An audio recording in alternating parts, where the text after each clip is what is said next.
Welcome to Backstage Pass, the podcast that gives you an all-access ticket behind the magic with the people who make Disney truly special, its cast members. I'm Dory, your host and fellow Disney fan, here to share first-hand stories from the cast members who bring the parks to life. From heartwarming moments to behind-the-scenes secrets, we're uncovering the magic together. So grab your Mickey ears, it's time to step backstage.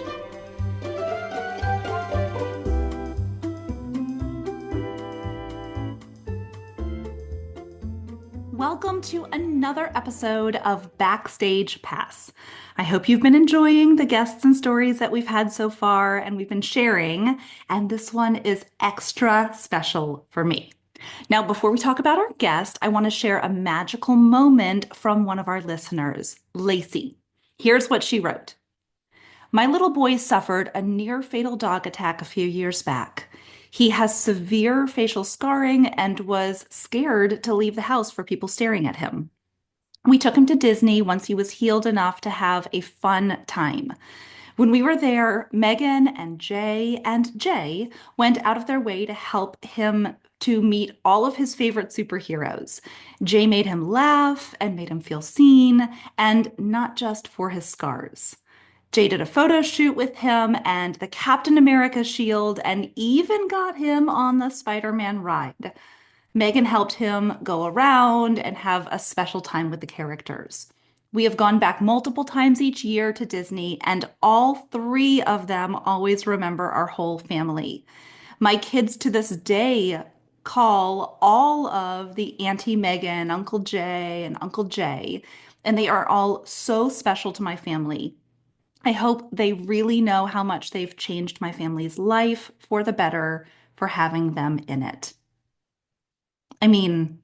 I hope these cast members understand how they completely change not only our guest experience, but they could make a pivotal difference in our lives outside of the Disney bubble as well. Just amazing. Thank you so much for sharing this, Lacey. And if you have a story that you want to share, please share it with us. I cannot wait to hear it. You can check the show notes, and that will give you all the details of how you can submit your own stories of amazing cast members. Now let's talk about our guest today, Justin Aldridge, or as my family calls him, Jedi Justin. Justin has worked at Disney since 2016 as an actor. He was a Jedi Master in the Jedi Training Academy, opened the Galactic Starcruiser, and has become very good friends with Sarge from Toy Story. He has been in commercials, TV shows, movies, and on stages across the country. He has also kept the magic alive in the post-pandemic world, still offering Jedi and lightsaber training to aspiring Jedis, young and old. Now, our family first met Justin several years ago. He was featured on the Facebook group Ear for Each Other, which was set up during the pandemic in order to help cast members who had reduced work hours or had been laid off during the shutdown. And for years, my son had dreams of being called up on stage to be a part of the Jedi Training Academy and fight Darth Vader. He had these massive dreams of what it was going to look like. And sadly, by the time we were able to take our first trip, they didn't offer that anymore. But we got to do something a little bit more personal with Justin. And we hired him to come to our resort courtyard, and we got to have a private lightsaber experience. He taught my kids how to use lightsabers and how to fight there right before our entire trip. It was so magical and so much fun. And from there, we have been huge fans of Justin and just getting to see the different things that he has done within the Disney parks and just cheering him on throughout all of this. I know I'm not alone. I know that there are so many families who have gotten the experience to work with Jedi Justin. And so when it came to actually having this podcast, I knew I wanted to talk to him because to be able to go from to experience, and these are iconic experiences he's been able to have. To be able to do that for almost 10 years, I just cannot wait to talk to him, to find out the behind the scenes information, and just celebrate him because so many of us have seen him or have gotten a chance to work with him. And I just think he needs to know how awesome he is. So, with that, here is my interview with Justin.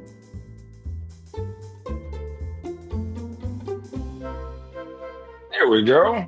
There. Thank you so much for agreeing to do Happy to this. do it. Very happy to do it.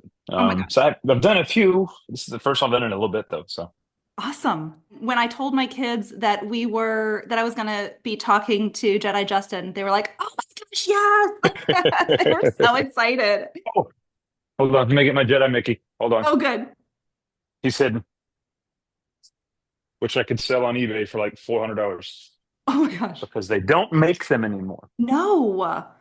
Oh, because Yeah. I have to tell you, part of when I was doing the intro, I was just kind of bragging on you, and we found out about you through Ear for Each Other, Sure. and I mean, I'm sure most people do, and um, my son especially, because I don't think I ever told you, David dreamed of doing Jedi Academy. That was like his lifelong goal was Yeah. theater. And when that wasn't a possibility, he was heartbroken. And then you came along and were able to offer these sessions to kids. And it was so special because that was what started our Disney trip. And it was our first Disney trip. Okay. And then, of Okay. course, we have gone too many times to count and, annual pass Right. holders from Virginia. And it's a lifelong love, but you really planted that seed of the magic. And Well, so good. I want you to know that you just, that's how you've touched our Well, family. good. But That makes me wonderful. brings me joy to hear. So I like that. Thank you Good. for sharing that. Good. Awesome. Awesome. Okay. So now that I've buttered you up, um, all right, you ready to jump in? Sure. Okay, perfect. So, Justin, I want to start by finding out about Kid Justin. What were your early memories of Disney? So my earliest memory, I grew up in New Orleans, but I had family who lived here. I think they moved here when I was like 6 or 7. First, my aunt and uncles, my cousins, they moved here, and then a little later, my grandparents also moved here. And so I started coming here for spring break. In New Orleans, you get 2 spring breaks. You get Mardi Gras break and then also spring break, which is great. Nice. I didn't realize that wasn't a thing until I moved here myself in high school. I was very disappointed. But um, we would come here, and the earliest, I think it was either 5 or 6, and it's back when MGM was still fairly new. And Mhm. my earliest memory was you had a meet and greet with the Ninja Turtles. They had like a street party, and you got to hang out with the Ninja Turtles from the movie. With I don't know if they talked or not, but I remember I have pictures of it. And the same, it was in I think it was in Muppets Courtyards where they were. At least that's how memory works for me. Then you could also go meet Kermit and Miss Piggy, and those Okay. two I was over the moon as far as that goes. I don't remember any for the most part any of the rides. I Mhm. remember meeting the Ninja Turtles and Kermit and Miss Piggy, and that was kind of. And then as I got older, then it became uh, you know got to ride Rock and Roller Coaster not long after it opened and stuff like that. And it was like, yeah, so That's awesome. yeah. That's And of awesome. course, Disney movies were always the biggest thing, Yeah. Robin Hood was my favorite growing up. That's a good one. Yeah, That's a good, Robin Hood has always been my favorite. I love it. A good, strong classic. Cool. Yes. Um, so it started young for you, and Yeah. then, but what did your childhood look like? Were you, because I know you're an actor now and you're playing, I mean, truly, I couldn't Yeah.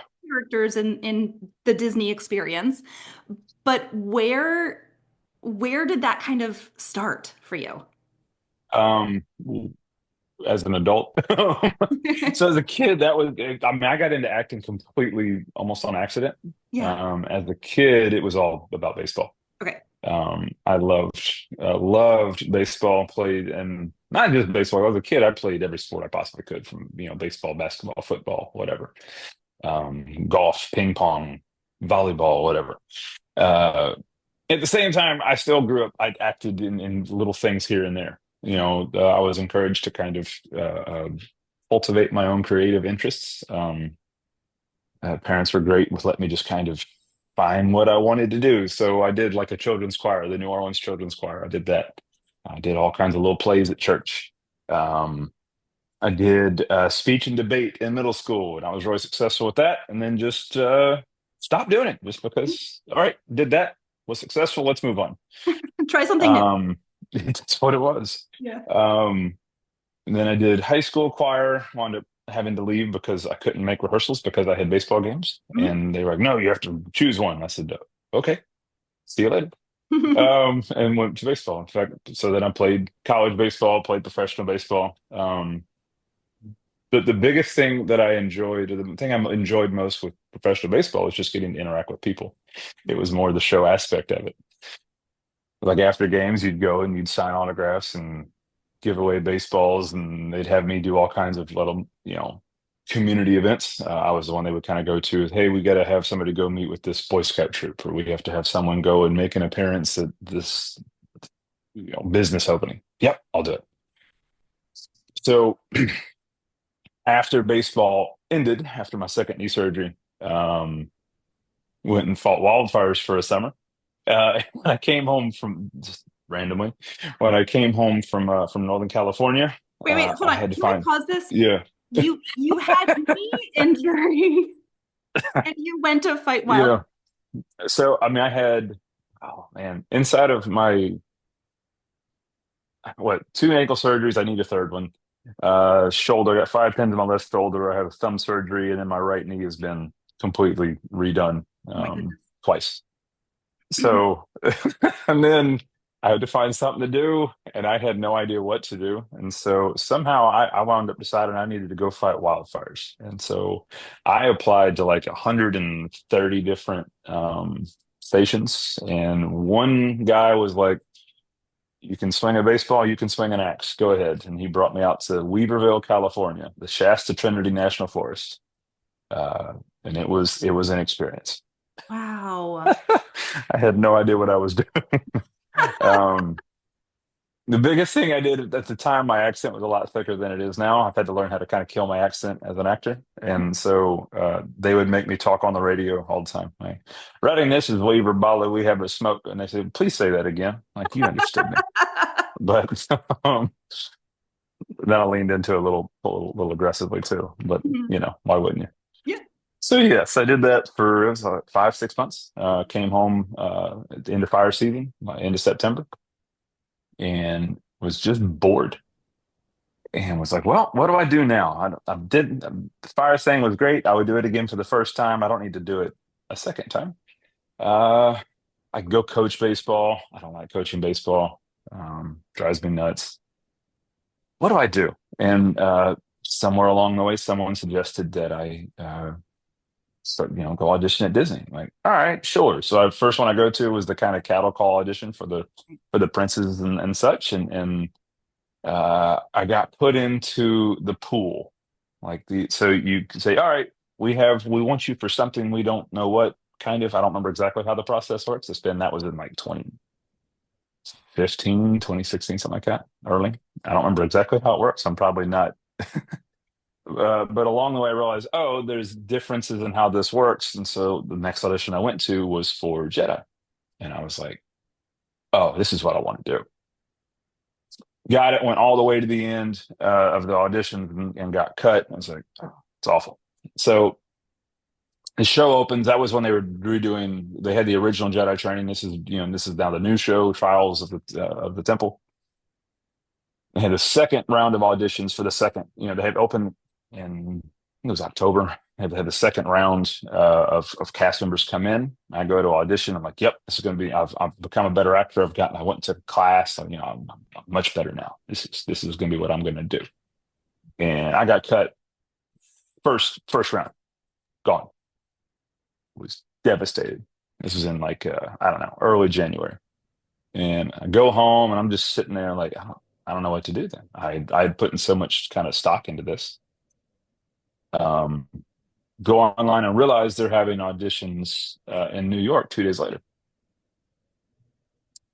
All right, I'm gonna fly to New York. So I did. I got a ticket, flew to New York. Didn't have. I mean, I'd been to New York before, like when I was 10 or 11. So this is first time, as an adult. I had no idea how to. I just got in a cab and said, "Hey, I think I have to go here." I don't. And they knew what they were doing, so that was fine. No hotel room, no anything, no flight back. Just flew up there. Walk into the audition room, and the casting director goes, "Didn't What are you doing here?" I was like, I could tell you I was just in the neighborhood or whatever, but truth is, one this was the best option I saw as to getting this job. And he goes, huh, all right, well, I know. Go ahead. And so I did it, made it to the callback and whatever. And honestly, as far as that went, I was happy with that as Mm. that was good enough for me in the sense of I did something that I knew that I needed to do just to kind of, conquer whatever that was inside of me. And so if I had never got a phone call, I would have been just fine kind of living in that space for myself. However, they did give me a call and I got hired as a sub. And I had no idea how out of my depth I was until I showed up for the first day. And we're going around introducing ourselves. There was like, I don't know, 700 people that auditioned, and there was seven of us that got cast in my role.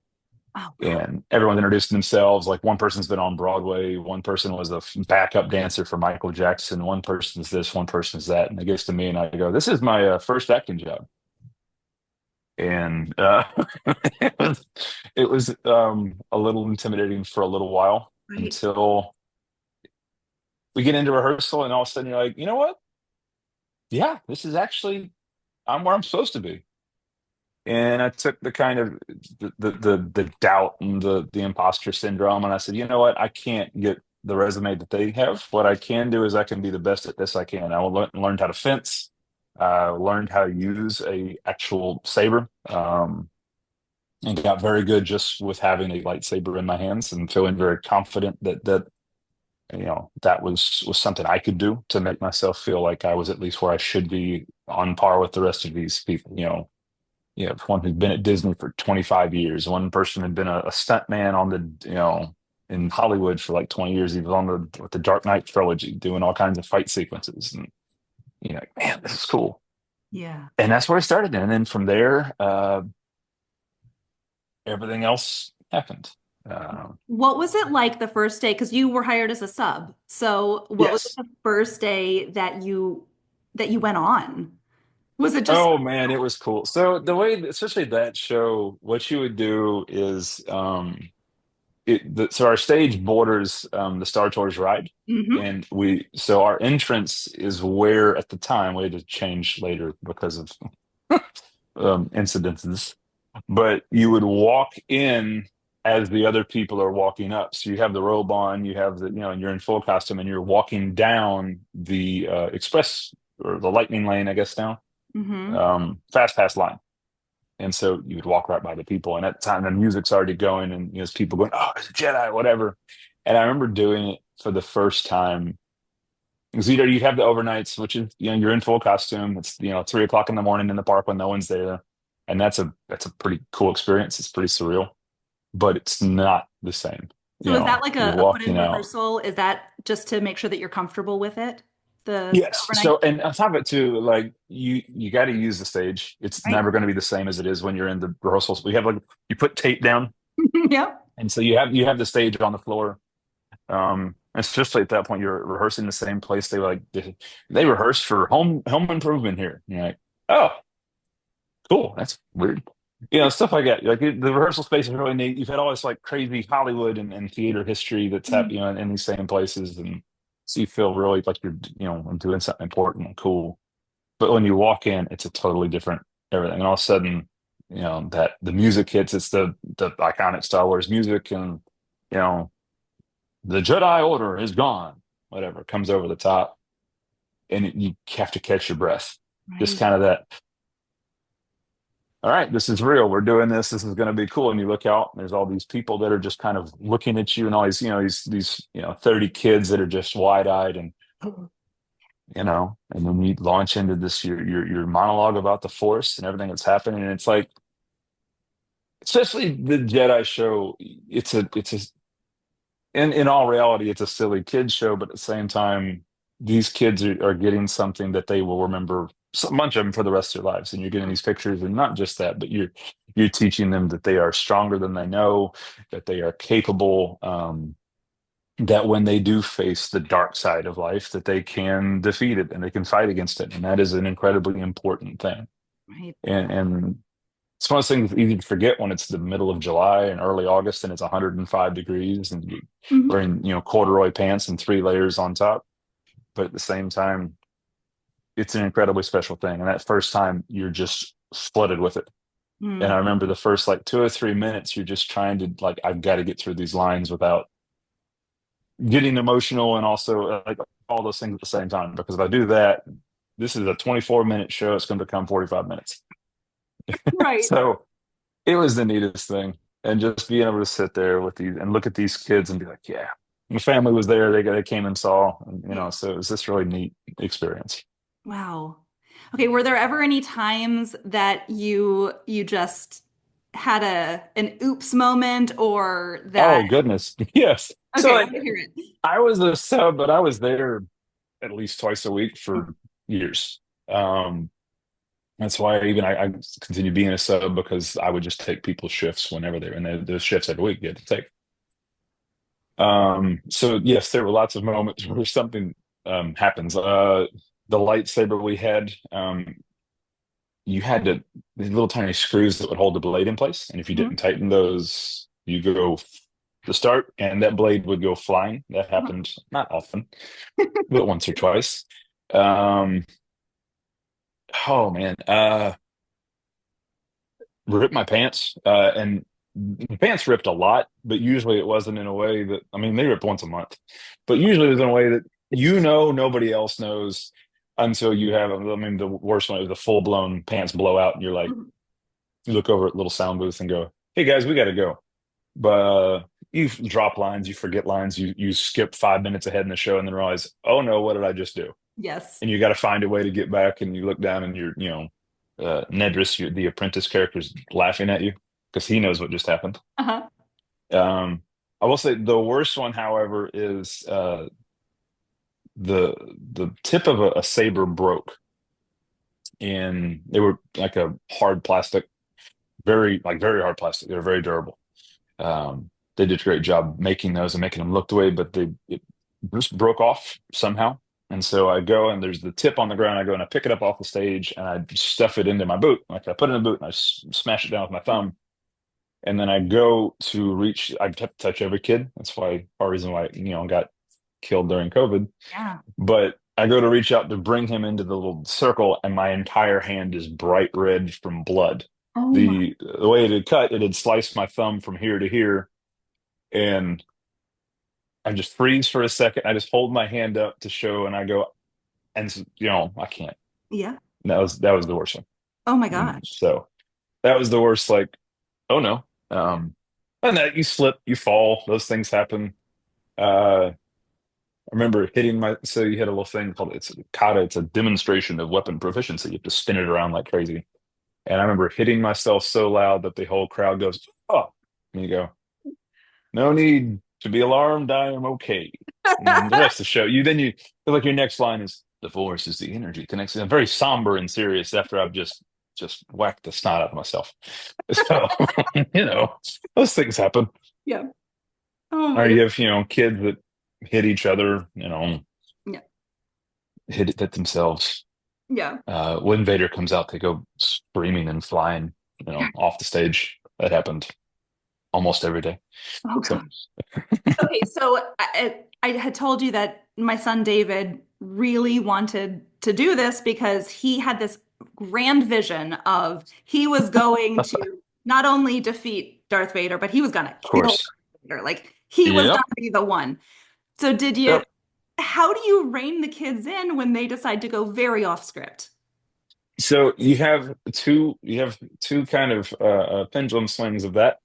You have that, or you have the one where they bow down to Vader and do this thing, and then invariably within like 3 seconds they look over at their dad and they go, "Yeah," and the dad goes, "Yeah." I'm like, okay, um, You're that family. yeah, like you've surrendered to the dark side. And one of somebody got in trouble for something they said once. It was something like, "Now the dark side's down the street at the other park." Like, no, you can't say that. Um, oh, but usually you go, "Would you like to fight? If you don't, you can get in the back of the line." Okay, let's go. You know, yes, I still want to fight. Okay, let's fight. Okay. Um, but the ones who go crazy, uh, it would depend on uh, trying to think of how to phrase it. Depends on the form of Darth Vader you get in a particular day, the way they would prefer you handle it.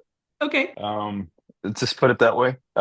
Some of them have been at some people have been at Disney for 20, 30 years and just don't have any patience for things anymore.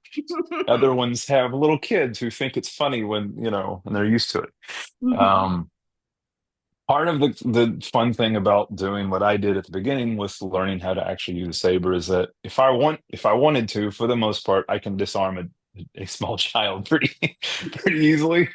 And so what you would do for the most part is you would kind of hook the saber and pin it down, or if I wanted to, you would flip it and try to catch their saber. And if that Okay. worked out, the whole crowd goes, "Whoa, that is a Jedi!" And that was always a cool moment. Yeah. But the biggest thing, especially with that, is you have to realize that this it's real for these kids, and so you're not trying to shame them, you're not trying to embarrass them, you're not trying to hurt them. You're trying to kind of encourage that excitement, but also make sure no one gets hurt. Right. So usually you would hand on the back. Your focus determines your reality. Let's try this again. Yeah. And try and get them reined in a little bit. Yeah. Although sometimes you could tell this kid's not getting reined in, Right. or Vader's going to get killed. Right. Right. So those you would just kind of, "Oh, the force is especially strong with this one. Excellent work. I think he's had enough. Here we go." You move on. So, Couple too many funnel cakes before getting on stage. yep. And we had to deal with that a lot too. Yeah. Um, Kids would throw up on the stage. That happens a Oh, lot. I have been a mother for 11 years and I can't vomit.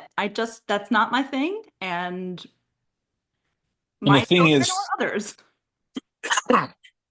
excuse me, swallowed on. Speaking of, we would never see it coming. The parents would. Uh-huh. So you would have this mom going, "Hey, hey, hey, hey," and pointing at their kid and trying to rush the stage, and they would stop her. And she's like, "No, no, you need to let me on." And Yeah. that would happen. Yeah. And that was either kids doing the PP dance or their, mom knows. Yep. Yep. Which, uh, vomit, that's the showdown no matter what. If they pee, it depends on where they pee. Um, and you just change, you just not go over there. Yeah. Yeah, so So, so you were there from 2016 until the until pandemic the pandemic. shut you down. Yeah, So 4 years you were doing the show. Do you have any idea how many yeah. shows you ended up doing? No. Um, and I remember we did the math at one point because during the pandemic, what else do you have to do? It was thousands. Yeah. Because you're doing it, especially again, even especially during the summer, the way our contract our union kind of contract, excuse me, contract works. If you find a show to do, you can leave and do it. Yeah. And so, especially some of the ones who are a little more tenured, they'd be like, "I'm going to do a show in Wisconsin. See you all later." And is it who wants to, work throughout July and August? hmm Happily, will do. Yeah. And so I did. I would take that and I'd be there 5 days a week for most of the summer. And then also during Christmas, I would be there, usually 5 days a week at least. So you're doing 5 shows a day. So thousands. Yeah. Um, and every single day there was something new and fun and unique happening, which is the fun part too. So Yeah. Well, and I mean, as so I grew up in the theater. I was a performer, and okay. so I absolutely love what Disney does because it is not only the performing aspect, but there is so much of the reality and the creation of this other world and inviting other people. Yeah.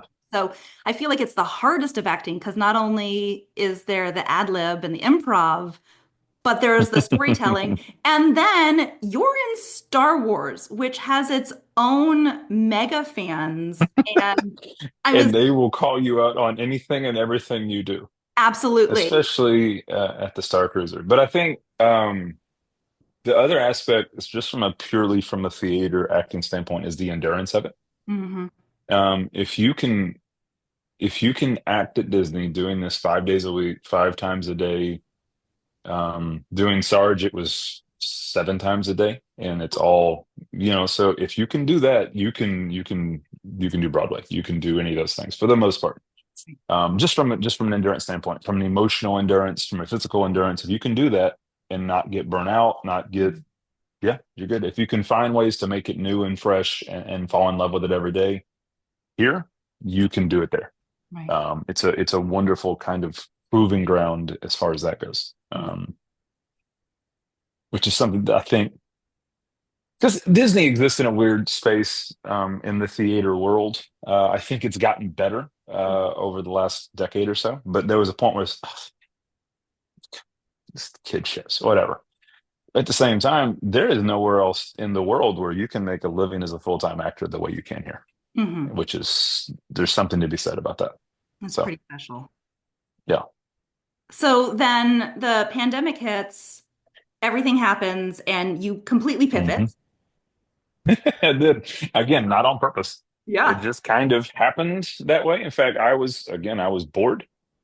Uh, so I had been in New York, I'd lived in New York I would travel home once a month to do a show for about a year. Okay. I had moved to New York to try and kind of continue the acting thing, do TV, do commercials, do theater with some success, nothing crazy, but enough success that it was like, all right, I'll keep doing this. And then about 2 days before everything shut down, I went, I need to go home now. You kind of felt because they started calling it, state of emergency here and there. My apartment was like the size of, it was smaller than the room I'm in right now. Yeah. This little, studio apartment. Like, I need to go home. And so I did, came home, and then you're just kind of like, well, now what do I do? Because again, there's nothing really to do as an actor at that point. And so, Ear for Each Other, the Facebook group that has been a absolute lifesaver for so many different people. Um, uh, I was like, you know what? I'm bored. I'm going to try to give baseball lessons. That's something I can do. Mhm. So I throw that out there. Uh, but on Here for Each Other, you have to kind of introduce yourself, say, what you did at Disney. Here's why I'm allowed to post on this page because it was just for, furloughed cast members. And so I post a couple pictures of what I had done at Disney, say what this is my experience at Disney. And everyone, without fail, could not have cared less about baseball. They kind of went, hey, can you do the Jedi stuff? Now, serendipitously, like earlier that month, I had helped out someone in kind of a similar they desperately want to do Jedi Training Academy. I'm like, yeah, I'll come to the hotel and we'll just play with lightsabers. And they had taken pictures.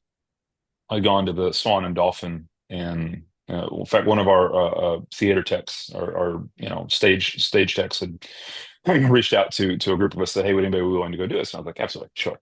Mm. But it didn't click that that was something I could do. So instead, I say baseball, sure. Done it before. Sounds like something to do. Again, nobody cared, and I was like, "Yes, I would much prefer do that than baseball, anyways." And next thing I knew, it was a full-time job. Right. Um, and it was still probably the best, as far as jobs go, best job I've ever had. Yeah. It was incredible.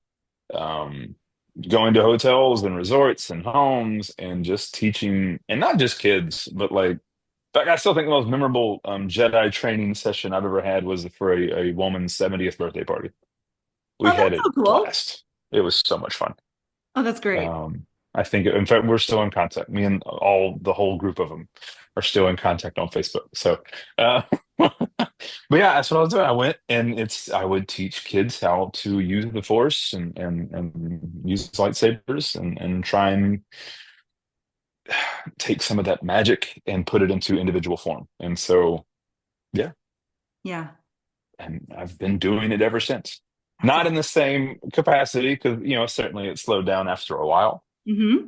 which is probably okay, considering, I've gone back to Disney and gone back to work, and I have two kids that I've gotten to see, grow up right in front of me. So cool. Well, then, when did the Star Cruiser enter? Were you and So, part of the yep, original group? yes, I Oh, was. I was a part of. So you had the very first cast, which was the workshop cast. They were there for about a month, and then that was just one of each role. mhm. And then I joined right after they did. So original cast. Um, that was the neat. In fact, that audition process was really cool. Just because it was so long. So you had to submit a video online, and then you had a Zoom session, and then you had a in-person session, then you had another in-person audition. So I mean, it was like almost like that's kind of how movie auditions kind of work. Mhm. You so it's like, man, they're taking this very, very seriously, which they needed to. Right. Um, Did you know the extent but of what it was going to be? I don't think anyone, I don't think we did when we started. Okay. At least to a point. I think you had an idea, but like it was impossible to understand just what it was, Hmm. especially at that point, at least from our perspective. Because you're limited, and that was it's the next evolution of immersive theater in general. No one had ever done something like that, Right. and so you had an idea in your head, but in your head it's still, I'm performing, you are watching, Yes. you know not, we are all performing and we're all watching, and it's this thing we're going to do together. We're going to collaborate with the guests, and they're going to collaborate with us, and it's going to be this really magical thing. Hmm. um and how do you audition for that? Like, how do you host an audition for that in a way that really captures what it is? And you can try, there's ways you can kind of, fake it a little bit, but which is why it took so long. You had to Right. make sure that what you saw the first time was actually what you saw, Right. so to speak. Because anybody can kind of just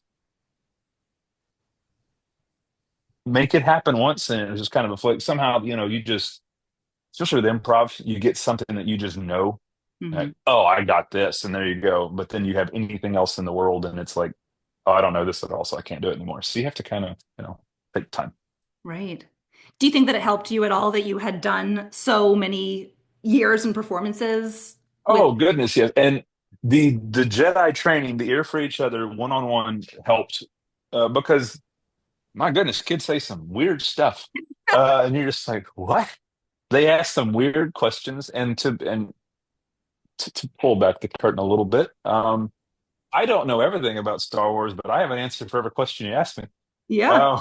Uh, it may not be Lucasfilm canon, whatever, but it's a good answer, and it's going to sound great when I say it.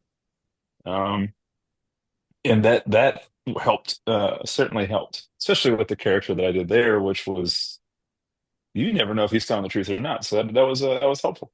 Right. Um, so yeah, Did anyone ever call you out? Because I know that there were super fans that would do the Star Cruiser. So did anyone ever they say, would. hmm, now hold on? No, the cool thing about the Star Cruiser is, for the most part, there's always exceptions, but everyone who did it really wanted to do it. Yeah. And so, like, when they get in, they paid enough, so they should. Uh, like, when they got in there, they were so ready and willing to play that it wasn't them trying to. I found I found the mechanisms to make this thing work, or break apart. Everyone wanted it to work. That was one of the things that made it as special as it was. is that when you went there with the full idea that you were going to immerse yourself in it. And if you didn't, you were at least there to watch other people immerse themselves in it, which that's probably where I would land if I'm being completely honest. And I think it might be even more fun. Just to watch other adults be children gives Right. you permission to kind of feel the things you need to feel as an adult. So, there's different levels to it. In fact, there's some people that were just outrageously wealthy who didn't know anything about Star Wars at all, and their travel agent just said, "Hey, you want to do this? Yeah, sure, fine, whatever." Right. And they would show up, and they had the most fun of anyone around there, just kind of going, "Look at these bunch of idiots! This is wonderful."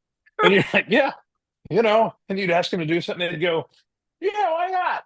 And Yeah. next thing you know, they're playing for like the dark side, the Sages, and this, and they're like, "Who didn't you align yourself with?" "Oh, people asked me to do stuff." I said, "Yes." So. Um, so not really. No one ever was like, "Yeah, well, what about this?" And the cool thing too with that is none of outside of the two, there were really no licensed characters.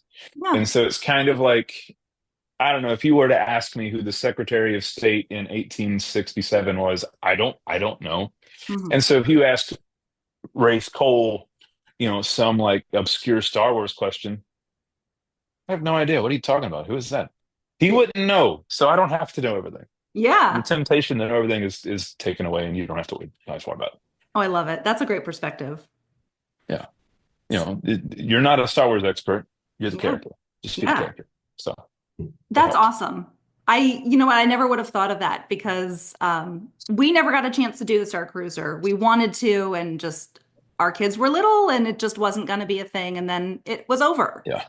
And So quick. oh my gosh, I know. I remember I reached out to you when it happened, and just because, like, as a Disney fan, I felt gutted, and I could only imagine what you all felt. I think the biggest thing for me, I mean,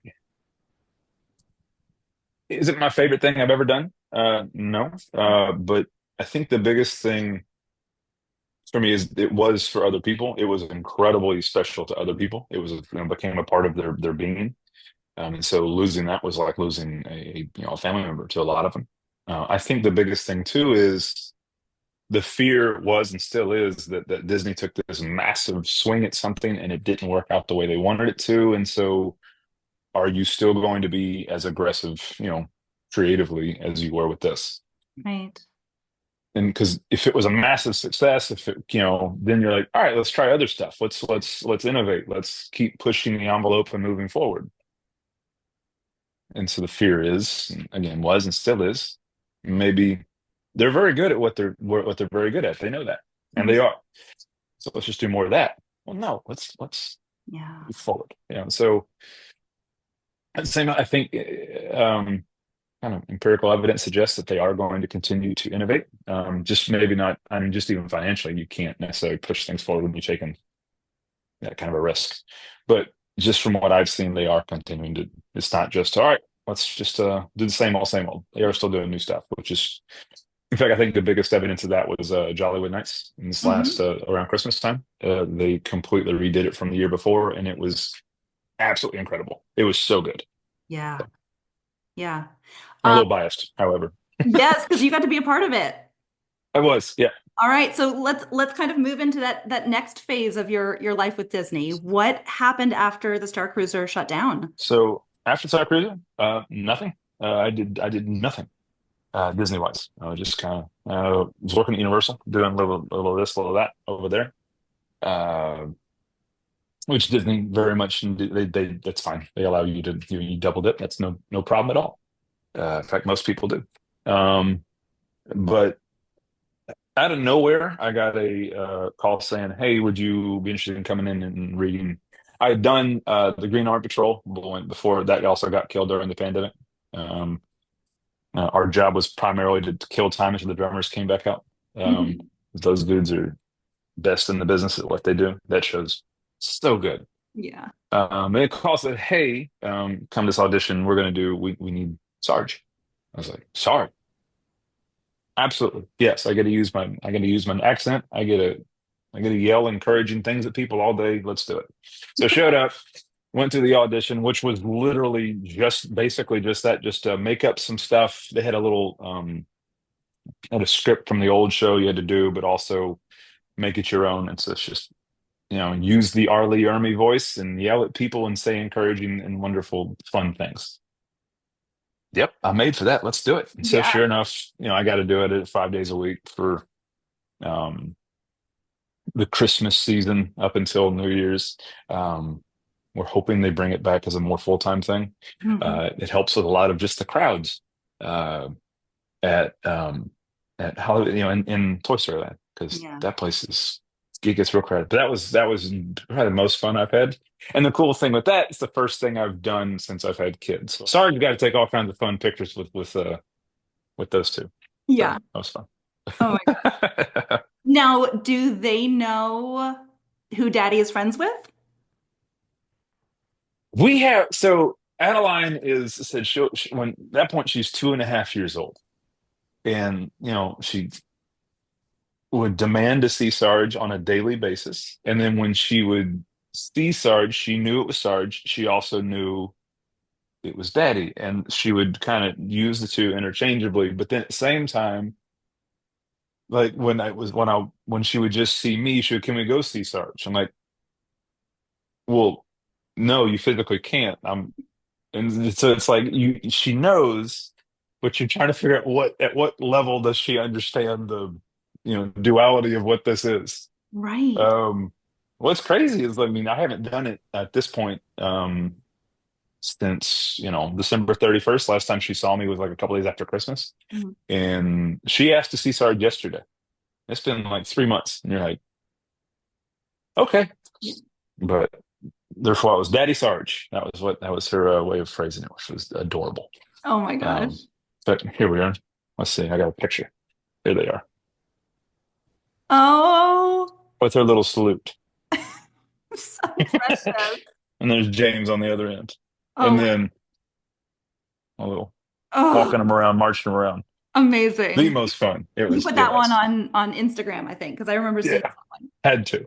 Had to. So precious. But yeah. Awesome. Um, that one was, so I've done a lot of things for Disney. That might have been the most rewarding. Yeah. I got to do all kinds of cool stuff with Sarge. Not just because of my kids, because we had a bunch of stuff happen over the course of those 2 months. I got the Snowball Express, it's Gary Sinise's foundation. Hmm. They take Gold Star families, families who have lost a family member in military service, and they come and I'm supposed to be out for like 20 minutes at a time. Our sergeant's supposed to be out for 20 minutes at a time, and then come in. I don't think I just didn't come back in. I just stayed out there, and and you're just getting to talk to these people who have lost, and like you have Sarge has these the green has glasses on, and there was this, and there's certain things just working at Disney, especially things get seared in your brain in a way that they will never. And this was one of them where this kid, his father was a Black Hawk helicopter pilot, and he just decided he wanted to talk. And I said, okay. And we sat down on one of the curbs, and he started telling me all about his dad. And it was this, he'd been gone, I think he said about, it'd been 4 or 5 years. So it wasn't particularly fresh as far as that goes. But getting to talk to him, and then I look over at his mom, and his mom's just sobbing. And I start crying. And I come over, and so, Sarge and her embraced in this hug, crying with each other. And you're like, people probably can see this and are very confused, but it's just incredibly sweet moment, allowing this kid to talk about how proud he is to be his father's son and what his dad was and still is. And it was just a moment of just like, this is the epitome of Disney magic, in a way that this isn't just Disney magic, this is life magic. Yeah. Um, it was one of the neatest things I've ever experienced, period. Um, as far as just from a pure Sarge standpoint, my favorite, um, uh, um, Sarge's about to go in, for a little bucket inspection, aka break time, and look over, and there's two or three uh, uh, cast members, and there was a little girl, 4 or 5 years old, and I'm like, I can help.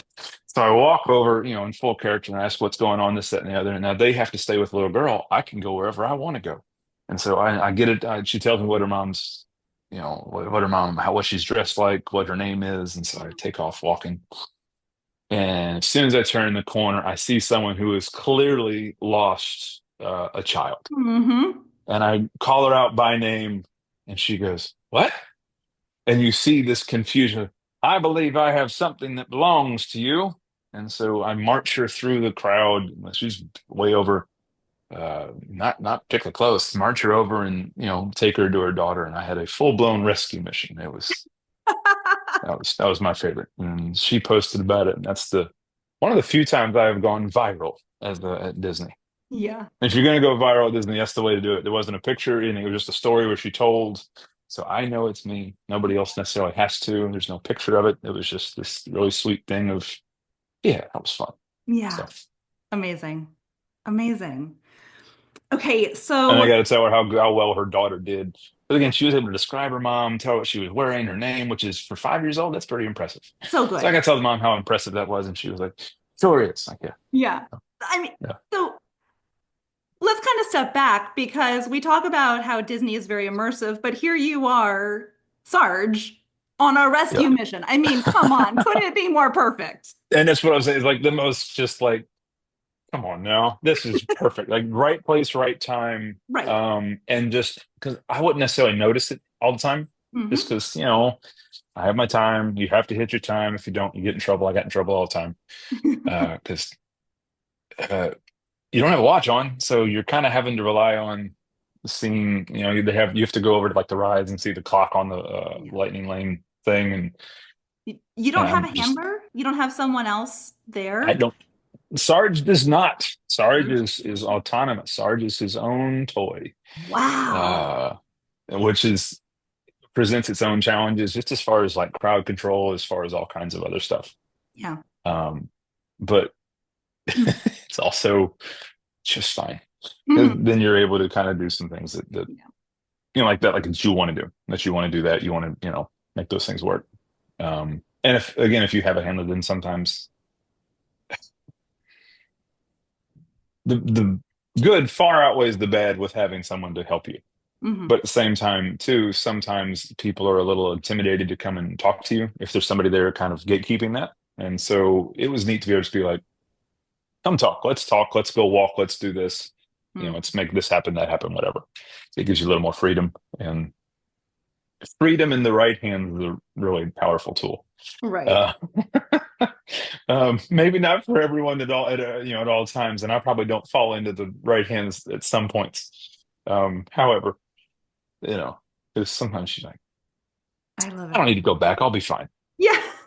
And next thing you know, you run afoul of your traditions class, and time theft, and all that stuff. You're like, okay, Mhm. whatever. I need to turn myself into HR.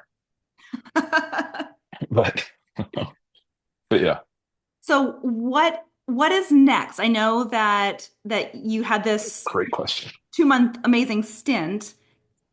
So we'll see. So we're still hopeful they'll bring that back. Um, I would love to keep doing Sarge. I think Sarge is one of the. So first off, I think it is the best costume Disney has. Hmm. I think it is the best one, period, because the more you look at it, the more you're like, they thought of everything. Yeah. Like, so first off, one of the things about Green Army Patrol or Green Army Man, Sarge, whoever, you don't go to Disney for the most part to Mhm. see him. In fact, you don't not even fully aware that he's there. So like with Jollywood Nights, we weren't advertised. Doctor Strange was, Lotso was, Bo Peep was, we were not. And so when you walk out, they go, "Oh." So there's nothing better than that kind of surprise. Yeah. Surprise begets joy, and so there you go. And then when you do see, you have everyone loves the shoes. You have the um, little things around the feet. Yep. You know, and I was like, oh, look at that. But you also have there's the like the plastic mold circle on the back where you've been cut off. Gosh. And the more you look at it, the more you go, this is incredible. Right. And the neat thing too, and I think the best part is a Green Army man is two things. One, you can endow him with, and you have to, with any characteristic, any trait you want, as a person playing with a toy. Right. When you play with a Green Army man, you are giving him a personality, you're giving him fears, you're giving him a backstory, you're giving him a job. Whatever he has is simply what you create into him. So it is the most, creative fostering toy possible. It also bridges a generation gap like nothing else does. Hmm. So it's really neat. You have, um, grandparents, parents, and kids who've all played with the same toy. And Yes. so you'll have a 7 year, I played with you when I was a kid. Well, thank you. I appreciate that. Whatever. And it's this neat way. So Sarge in particular, it's just kind of just this, to, no pun intended, evergreen character Mhm. that just it works on so many different levels. And he's also allowed to say, again, too, he can talk. Yeah. And so whereas so many of them choose not to. Uh, so I don't know. I remember I was a kid who was probably on the spectrum, um, and was so incredibly scared to just come and talk. You could tell desperately wanted to, Mm. and was kind of having these, small outbursts of just trying. His mom was trying to encourage him to go and go. I see that. I can react to that, and I go over and I talk to him and just say something about, what? Sometimes it's okay to be afraid, and but and it's okay to feel things, big things, little things, feel all the things, and accept them and move on and whatever. And again, the next thing I know, he's giving me a great big hug, and that was a thing we were able to make just because Sarge can talk. Yeah. You know, he can talk and he can connect with people in that way.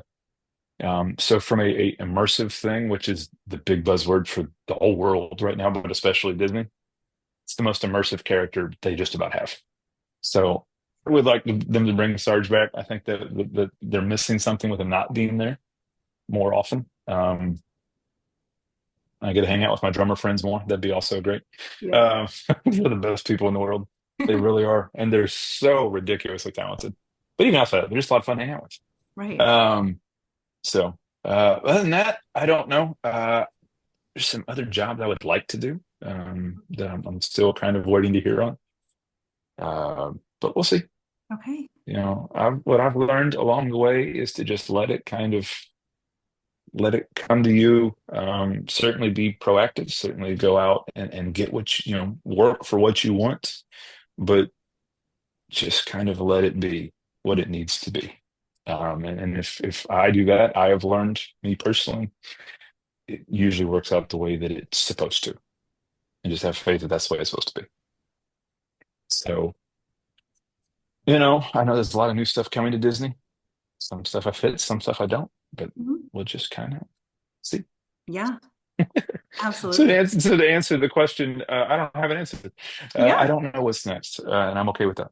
Awesome. Well, um, I know that you do have social media. So how I can do. and I want to get to a couple of rapid fire questions because I'm curious Sure. about some of them. But before we get to that, I want to hear how can people find you? And I know that you can't put everything that's happening on social media. And I know too, especially the last, I don't know, since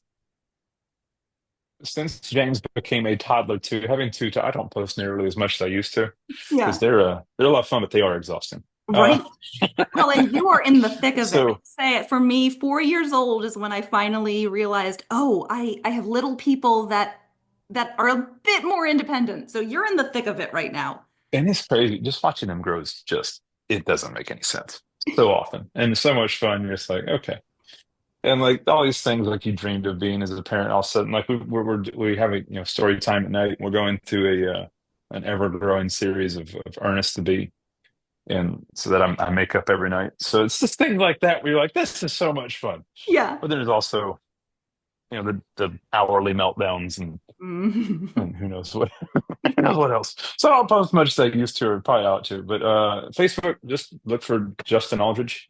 Yeah. If you type in Shoot, if you just type in Jedi, I pop up really, really quickly. But if you Yeah. type in Jedi Justin, if you just hit the search bar Jedi Justin, that's all you'll see. Yep. I don't have I probably should at this point, but I don't have a Facebook page that's like dedicated to it, Hmm. only because for a long time I was very conscientious of not doing anything that would run afoul of Disney's, Right. whatever. Right. I know that they have All of their vetted me IP. and they're okay with what I do. Yeah. But we're trying to make sure that stays that way. Very smart. Instagram, it is yes, and it hasn't affected much. Like I said, I have two Jedi tomorrow. I have I'm gonna go to Give Kids the World for a Make a Wish thing on Friday. So we're still doing it, still going strong. Awesome. Um, and then Instagram is the Justin Aldridge, you know, THEV. Uh, and I don't post anything on Twitter. I'm just kind of there to Yeah. see NFL news for the most part. That's about it. Okay. So, so you can find me on Twitter at Jibby Aldridge, but it's basically just the Dallas Cowboys, and that's about it on that. But Okay. really, Instagram and Facebook, that's really the way to All go. right. Perfect. And I very briefly decided I would try TikTok, and then I never did it. So I have nothing on there. I don't know if I even have an account. Yeah. That's fair. Too That's old, too old fair. for all that. Yeah. Awesome. All right. Are you ready for the Magic Minute questions? Absolutely. Okay, perfect. So the first one is, what is your favorite Disney movie? Oh, so Pixar, I've only seen it once. It's Coco. I've only seen it once. I will watch it again at some point in my life, but I'm still traumatized from it from the first time. So Coco. Other than Coco, oh man, Robin Hood still. Yeah. Yeah, Awesome. love Okay. Robin Hood. So along with that, what character do you identify with the most? Robin Hood. Yeah. Other than Robin Hood, I think Woody to a certain extent in Yeah. Toy Story. Yeah, probably. Yeah. Awesome. Yeah. Cool. If you could only visit one park, what would it be? Epcot, probably. I like to eat, so Epcot. Yeah, Epcot food. Okay. So what is your favorite snack on property? Snack or meal? Oh man. So the beignets at Port Orleans, this is not a minute. Uh, the beignets at Port Orleans, French Quarter, are the closest I have found to New Orleans beignets. Not quite, but they're the closest I found anywhere outside of New Orleans. So that would be Okay. probably number one. And that's one you can just say, you can go to the gate and just say, I'm here to get beignets, and they will let you in. It's the only resort where they just let you in. Um, they're like, yeah, please come get yourself some beignets. You need And some. they have Other parking right than, up front, I have to say, because we yes, all the time. Parking is yes. right there. Yeah. So if I ever want like gumbo, I usually go there to get at the little food court there. Mhm. But it's fine. It's Okay. close enough. Okay. Um, Other than the beignets, it used to be the Rice Krispie treats. They got rid of the recipe during the pandemic. I haven't forgiven Disney for that. They used to have these giant Rice Krispie treats, like Mickey shapers, and they got rid of them. I'm still very bitter about it. Hmm. Um, and then just Mickey ice cream sandwich. Yeah. All right. Very Yeah. good. So you're the sandwich. You're not the Mickey bars. Correct. The Mickey bar falls apart too fast. It just crumbles. The sandwich is the way to go. Yeah. I'm a sandwich fan too. The rest of my family loves the bars. I love the sandwich. Oh, Yeah. no. And then you get to the point where you're eating ice cream with the stick, and all you can taste is the wood. It's just Yeah. no. And then when they have the waffle fries, right in between um, Splash Mountain and Pirates of the Caribbean, there's this little Hmm. kiosk that every once in a while has waffle fries, which now it's not. I think it moved to Tiana's something or another. But Yeah. if they have the waffle fries, that's the way to go. They're Okay. amazing. Okay. They're very So, specific. because I know they have beignets now. They do. They're not Those the are same. not the same as the No. Port Orleans beignets, and I don't know. I think they make them elsewhere. Yeah. Beignets, you have a time window where they are where they need to be, and if you miss that time window, they're just not the same. Yep. Yep. So, Okay. Fair. If you only have time for one ride, what is that going to be? ooh, Flight of Passage. Nice. Yeah. Good one. Flight of Passage. Okay. All right. And the last one, do you have a tip or trick that you can share with us? So, one, if you do this, you didn't hear it from me. If especially if you have a little girl, Mhm. and it may not work, can't promise, but if you have a little girl and the line for Rise of the Resistance is very, very long, and she walks up to the person at the front who is get a gauge of who they are and how they're doing, and she does you a Jedi mind trick and say, "I have a lightning lane pass to get to the front of this line." Every once in a while, it will work. Okay. Uh, I didn't say that. I'm just spitballing here. Um, um, other than that, I mean, that's the big one. Um, yeah, that's probably the best one I got. Okay. Um, other than that, especially if you go to Galaxy's Edge, find someone who looks like they really know Star Wars, and you can kind of tell by how they're walking around. Like as far as cast members go, ask them for all the Easter eggs and like the hidden things around. There are so many things in Galaxy's Edge. Or just Google it. You can Google it and find it. That's not much fun. No, Get to it's know fun to people. have that interaction with a cast Yeah, member. you need to have it, and because a lot of times too, it also comes with some, extra magic too. So that's also nice. Yeah. But ask them. There's all kinds of like where DJ Rex, the DJ inside of Oga's Cantina, where he crashed his ship, the tiny Millennium Falcon that's on the wing of the big Millennium Falcon. We spotted that last year This for the first time. Yes, It's so cool. it is. Yeah. And I don't know how it worked, but in my head, like some guy just brought it to work one day and put it there, and the supervisor's like, "That's staying." I Yep. don't know if that happened that way, but I like to imagine it that way. You have I- the monster inside the water fountain. You have all kinds of fun stuff like that. yeah. So ask them for Easter eggs. It helps. Okay. Okay. That's awesome. Well, because I know we're going to be down there for spring break and it's going to be a madhouse that week. And so we Yep. know we're not riding too many rides. Though So this is, from what I remember, this is the worst week. it is. Like this one right here. Oh, this one right So that this we're you're not here. That we're in right now is like, okay. yeah. Well, From maybe what I remember hearing or being told. okay. Well, we'll see. We're there Yeah. in 2 weeks. So probably Okay. right around the time that this interview goes live. Yeah, yeah, but we'll see. But we're looking for all of the other things to do. So I'm going to be taking the tip about asking the cast member, and we're going to have some fun. Yeah. And again, and just find someone who looks like, and if they can't, they will usually find someone. They will tell you, "Oh, go find Roberto. He's right over there. He Right, can tell you all those things." But they'll, because especially the ones who, there's a few people at Galaxy's Edge who have been there since it opened who have really made it, that's their home and they love it.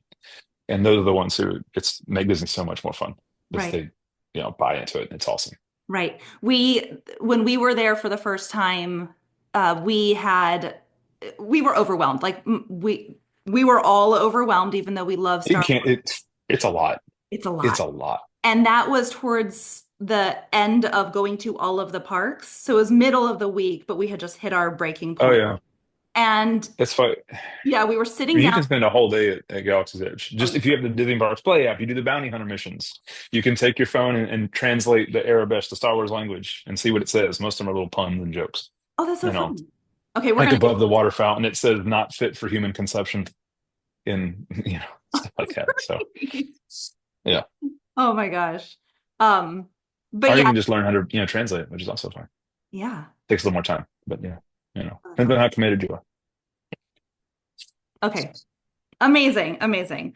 Um, cool. Well, thank you so much, Justin. Of course. This was Yeah, amazing. and and honestly, even as far as tips and tricks, so find me on Facebook, Instagram, send me a message if you have things you want to know, or if you just want random advice or help, just reach out. I'm happy to help, and in fact, I enjoy helping, Yeah. especially as far as that stuff, and especially if you want to talk food and ask where to eat.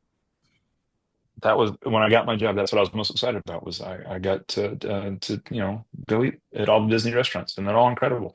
They are. All of them, they're all so good. Yeah. Yeah. Have you gotten into the princess dining yet? Have you started doing those? Yeah. Oh, it's Okay. so funny. So she was terrified of characters for a while. Yes. Um, And then all of a sudden, just like overnight, boom. And then it really shifted when she met Sarge and realized, because then we've gone and we've, hung out with Woody and Buzz and those. But then like we went to Topolino's for breakfast and she would not let Minnie Mouse go. We had Mhm. to like pull her off of Minnie Mouse. And the princesses, that's a whole like when she met, so the first one she met was Snow White.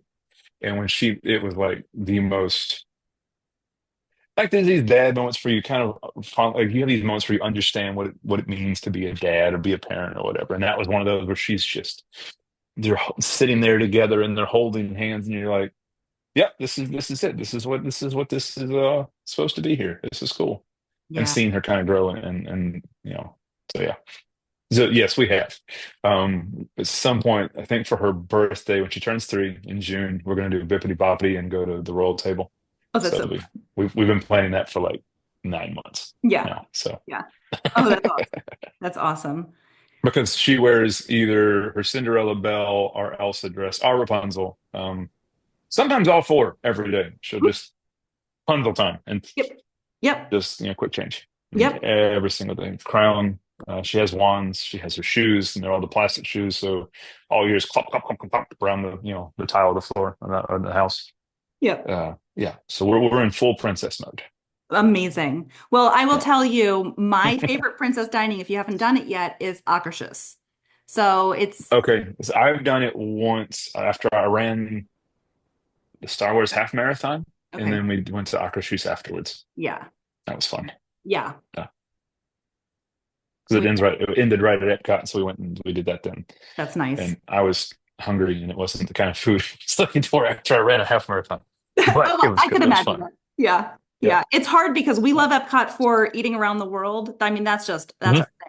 But they have really good restaurants there and really good They care. really do. That's why, for the most part, I usually go there during the Flower and Garden. Yeah. So I don't really drink, but like I eat at all of Mhm. them.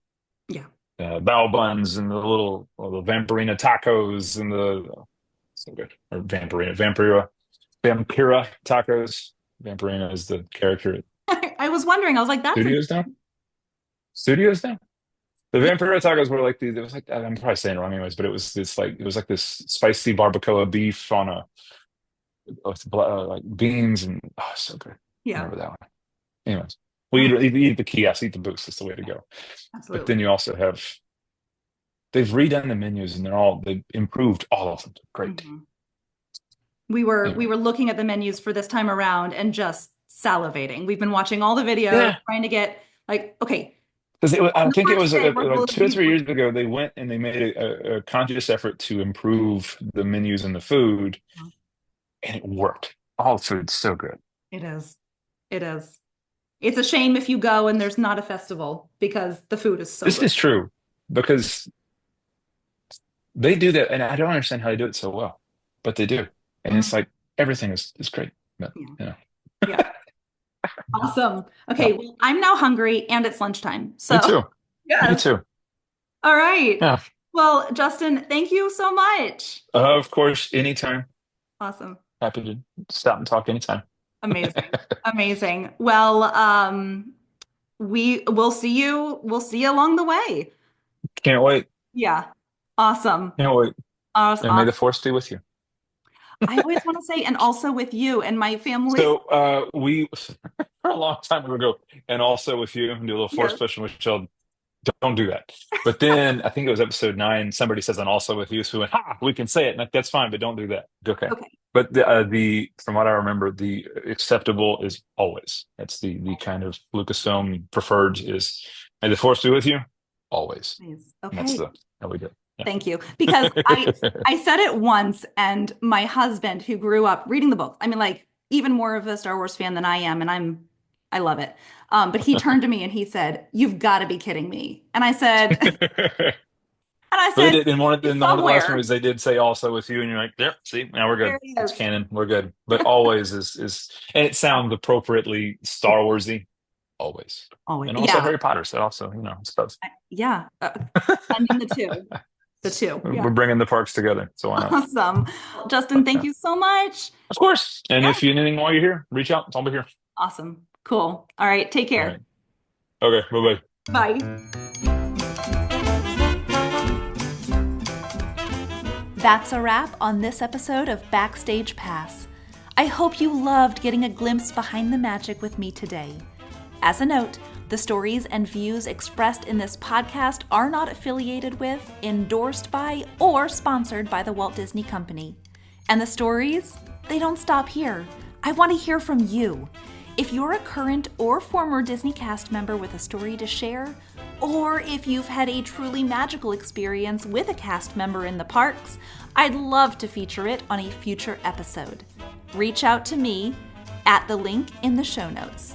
And of course, if you enjoyed this episode, don't forget to subscribe, leave a review, and share it with fellow Disney fans. Until next time, keep believing in the magic.